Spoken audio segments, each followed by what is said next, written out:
Welcome to this week's episode of the Aesthetic Appeal Podcast. We have Drew Smyth joining us, who is our Vice President of Mergers and Acquisitions here at Aesthetic Brokers. Listen in as we discuss the AmSpa 2024 trade show in Las Vegas and some of the key takeaways we left with as it pertains to what we do here at Aesthetic Brokers. So, Drew, so nice to have you here today. Nice to be on. Thanks for having me. Yeah, of course. So I figured we could kick it off with you giving us like a brief introduction of yourself. I think that would be helpful for anyone listening to get to know you. I feel like you have a unique set of skills, specifically within M&A, that sets you apart from others in this space. And then from there, I was hoping we could do some highlights for Vegas AmSpa. Yeah, so some background about me. I'm originally from Alabama. I actually live in Nashville, Tennessee with my wife, 1-year-old son, and golden retriever. Professionally, went to Alabama and got my MBA from there as well. Started my career in healthcare transaction advisory, advising typically large healthcare operators on fair market value for different acquisitions, physician practices, ASCs, diagnostic imaging centers, et cetera, et cetera. I did that for a number of years and then moved on to the industry side with an oncology company. And there I was mostly working on joint venture structures with hospitals and carving out their radiation oncology divisions into, what we'll talk about here in a minute is these MSOs or management services organizations. And then from there, moved into another private equity-backed dermatology platform on the buy side, acquiring dermatology practices. And so that kind of,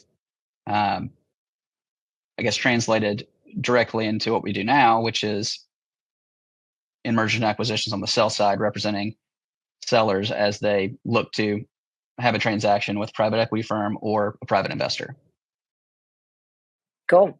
I appreciate that. I think it's helpful just to give a little background. So now that we know how awesome you are, maybe we could go into AmSpa. And for anyone who doesn't know exactly what that is, it stands for the American Med Spa Association. So they were originally founded to address certain legal and compliance issues, but it has since become a multifaceted national organization for the med spa industry. Most people have heard of it if you are within this industry. They offer legal, business, clinical training, certain resources to help people build their practices compliantly and safely. So since 2018, they actually have been putting on an AmSpa trade show in Las Vegas, which is focused solely on medical aesthetic spas. So there's a lot of conferences out there, but this is specifically for med aesthetics and non-surgical medical practices, or at least the side of practices that are non-surgical. It draws a lot of like-minded people, certain individuals, whether it's practice owners, practitioners, business women and men, all sorts of vendors. And this was our first year attending.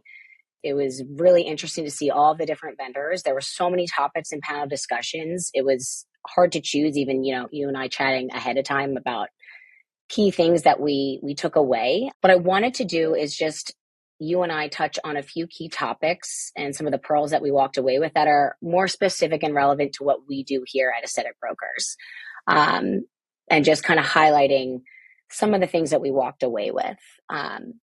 So maybe we could start with your kind of feedback on some of the buzz around private equity and what exactly that means, the sale of practices to private equity. And so I'm curious to hear your opinion on just some of the things that you heard, trends in the market that you know of now, and just some comments that you have on that. Yeah, it's interesting. I think it's safe to say that the secret's out in terms of where we are in consolidation for med spas. We've seen it in a number of different industries, specifically in healthcare. Like I said, I came from dermatology. We've seen it in pharma. We've seen it in cardiology, dental, orthodontics. You name it, private equity has pretty much had their hands in all these different healthcare sectors or service lines. And, based on the turnout of practice owners or med spa owners rather at the M&A seminars that they provided at AmSpa, it's safe to say people are coming around to the idea that they can sell what they've worked so hard to build and make quite a bit of money off of it while having a better quality of life post-transaction without having to deal with all of the, back office day-to-day headaches that most business owners have to deal with. And so I think it's interesting what we're seeing is a shift, a lot more questions and a lot more interest from the sell side. Up until this point, we've seen a lot of buyers wanting to get into the med spa space. And I think now what we're seeing is a lot of these practice owners are coming around to the idea and trying to get educated and knowledgeable on these private equity platforms as we are on the precipice of this consolidation. And so I think 2024 is going to turn out to be a very productive year for the transaction landscape and med spa specifically.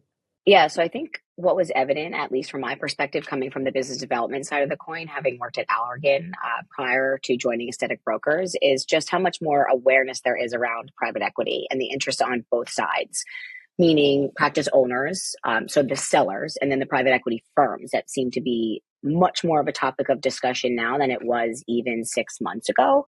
And one of the questions that I and we hear often from practice owners is really what makes a practice attractive to private equity. And what I found was that many of the topics and discussions that were held at AmSpa all for the most part tie into this answer.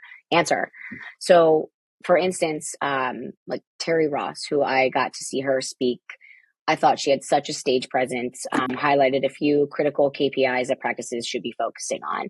Many, owners have already thought or are talking about these things, but things like revenue per hour, revenue per provider and procedure, conversion rates, whether that is, converting patients that are inquiries over the phone, web inquiries, patients that are in there having a consult, are they converting to get the procedure? Are they converting to other procedures? All of that is so important to running a business and is obviously a much larger topic. We could talk about that all day long on a podcast. But I think what's important is if you're not measuring things like that, you need to start measuring those so that you can actually get a pulse on your business, understand where you're at, and then also identify opportunities for growth. And then from there, implement certain growth strategies.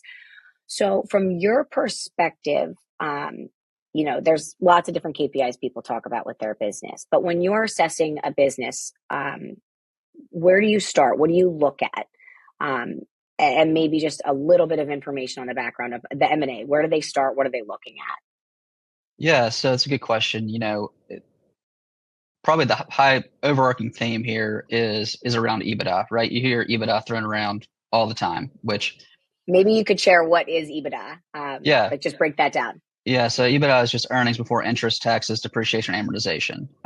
It's typically used as a proxy for earnings. And so when people talk about EBITDA, they are really interested in what we call adjusted EBITDA. And so these adjustments that you make, typically from a seller's perspective, what can be confusing and surprising is, a lot of times these owners don't necessarily pay themselves a market rate salary, if any W-2 salary at all. And so that is really the first adjustment that is made to EBITDA is making sure that is captured, because a buyer is going to be employing these providers post-transaction. And so when they value a practice, they're including that as an ongoing operational expense, right? And so if you're not paying yourself today, you need to make sure that your adjusted EBITDA takes into account what you would make based on the level of production you produce, that is in line with the market rates.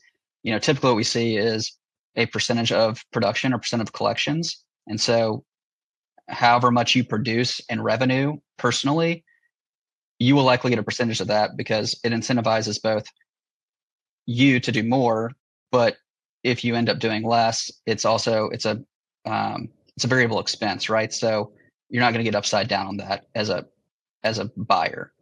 The other thing that a lot of people look at in terms of adjustments are these, what we call add backs, right? So you've already accounted for the owner's salary, right? So that's a negative deduction to EBITDA, lowers it. Well, now we're talking about things that raise it. So any one-time non-recurring expenses that are on the P&Ls or profit and loss statements, also any personal expenses. A lot of times small business owners, they can run personal expenses like their car or, travel, things like that, that would not continue going forward post-transaction, that are not necessarily involved with the day-to-day operation of the business. So those would be added back to EBITDA, meaning that it would increase the EBITDA level, right? So that is the adjusted EBITDA level is what buyers are.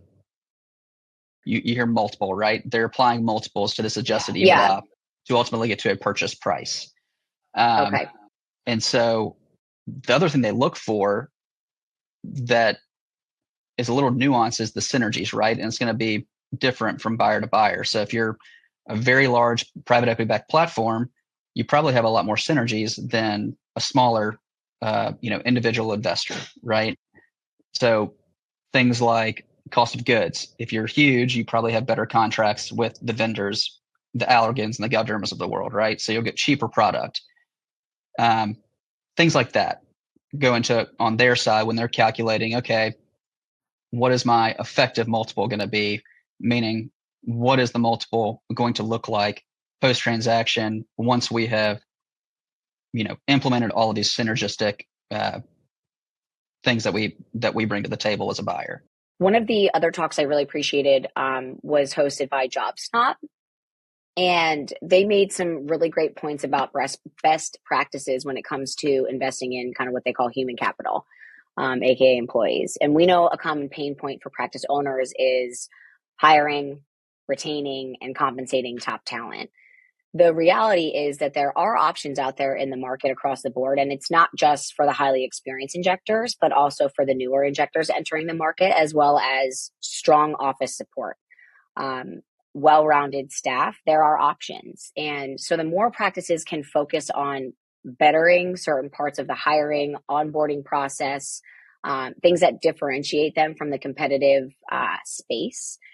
They also need to pay attention to competitive compensation. I know that we talk about that often. Certain pay structures, clear onboarding, effective strategies to make the culture of their company stand out. Not just the clinical outcomes, but it's really specific to aesthetic industry as well. There's a lot of options, right? It's newer. People are looking for good staff. So I'm curious to hear about, again, your perspective, the M&A side, the buy side, what some of these topics mean to you, and when you're evaluating a business, what people can do to make themselves more marketable when they go to potentially sell, as well as what the value is to private equity that might not necessarily be in the numbers. If you have anything to share on that, that would be very helpful for people to know, I think. Sure. I think we're seeing it's more and more common for office culture to be important to a buyer. Specifically what they're looking for now is employee retention, right? So if it is it's a positive if you have employees that have been there for multiple years, you don't have a lot of turnover, you're a very stable business from a staff perspective, right? So that is one thing that buyers are beginning to look at. Within that is the risk assessment of providers that are maybe high producers. So I'll give you an example. Let's just use 50% for a multi-provider practice, right? So if you have one injector, for instance, that is producing more than 50% of the revenue of that practice, that is what a buyer would consider a risk. And to help mitigate that risk, a lot of times is they will try to negotiate that these high producing providers get some sort of compensation to create a quote unquote stickiness is what we call it. Whether that's they get equity in Holdco, the private equity platform, or they get cash compensation or what have you. But what they don't want is they don't want this transaction to cause a high producer to leave because they're uncertain about their future there, right? So they're trying to mitigate that risk by giving them some skin in the game, if you will. No, it makes sense. But it is something that I think people aren't thinking about until they go to sell. So getting ahead of that, I think, is smart. All right, so moving on to some of the more fun stuff that I know you like, things like peptides. Using that as an example. So peptides, as we know, have been getting a lot of attention as of late. Obviously, the GLP-1s have taken the industry by storm. And I'm curious to hear from your perspective through the lens of adding value. How might adding new services to your service mix,